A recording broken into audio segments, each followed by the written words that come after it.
Miss Universe 2025 Fátima Bosch walks out interview after uncomfortable questions. Viewers could practically hear the tension crackling through the screen. Fátima Bosch arrived on Telemundo's Pica Extiende, ready for a week of press appearances. The Mexican Miss Universe 2025 sat down with hosts Lourdes and Carlos Adyan, only to face a rapid-fire round of uncomfortable questions about fraud claims, frozen bank accounts, and internal investigations swirling around the Miss Universe organization. From the start, the energy shifted. Bosch tried to stay poised, but the questions dug into the controversies surrounding her crown and the allegations against Rocha, the organization's owner. Viewers could practically hear the tension crackling through the screen. The visa question that changed everything.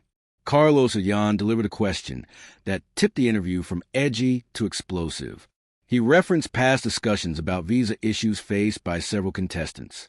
Then he asked Bosch, "What would you say to the girls who may not have the privilege of a visa like yours?" Bosch began with a fair statement. "I don't know the rules in detail," she said, "but everyone should have the same opportunities to win, no matter their passport." Then came the line that blew up online. Miss Universe is a business and a job. If you have to travel around the world, it's obvious that you need someone who can travel easily. For many viewers, the comment felt blunt. For Bosch, she attempted to explain the business side of the title. For the studio, it was a spark that set the rest of the interview on edge. Scandals, frozen accounts, and pressure behind the crown. Lourdes followed with another heavy question. Would Bosch have competed if she had known her reign would unfold alongside fraud allegations and the freezing of the Miss Universe president's bank accounts? Bosch drew a clear line.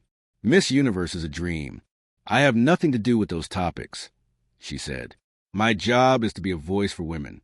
I don't think my participation should be linked to external issues." There was a hint of frustration when she added, "Sadly, we live in a society where people get bothered when they see a woman shine. Nobody has asked me what I'm doing with my work, what causes I'm supporting, but they do ask me about scandals." The lawsuit question that lit the fuse. The interview reached its breaking point when Adyan asked about the defamation lawsuit filed by Nawat Itzeragrisel, the Miss Universe Thailand director. Bosch had previously said he called her dumb in front of other contestants, something he vehemently denies. Live on air, Bosch insisted, "I don't have any lawsuit. I haven't defamed anyone. I don't want to talk about that." Her tone made it clear she wanted the topic buried. But Adyan later revealed that off camera, Bosch told her father was already aware and handling the legal situation. A commercial break that became a disappearing act. Before going to break, Lourdes cheerfully announced that Bosch would stay for the entire show. Adyan added that she would appear throughout the week across Telemundo's entertainment programs. Then the show returned. Bosch didn't. Adyan informed viewers that the Queen had decided to leave the studio and had canceled all her scheduled appearances for the week. Later on En Casa con Telemundo, Adyan clarified, "We highlighted the work she does and the organization's focus on women's empowerment, but we're not responsible if she has trouble answering. That's why she decided to leave the shows." Fraudulent winner. 3 days before the Miss Universe stage was set to light up Bangkok, Omar Harfouch, the Lebanese composer, philanthropist, and newly appointed judge for Miss Universe 2025, took a surprising step by leaving the judging panel and diving straight into global controversy.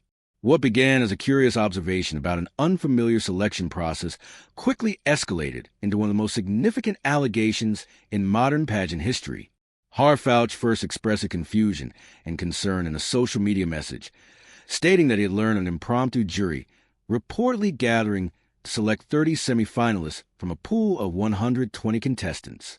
According to him, none of the 8 official judges attended that meeting.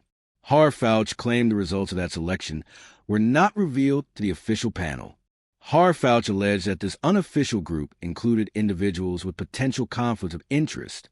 Harfouch reported having a tense and disrespectful conversation with Rocha, the new owner of Miss Universe, about the judging process. He concluded with a straightforward statement.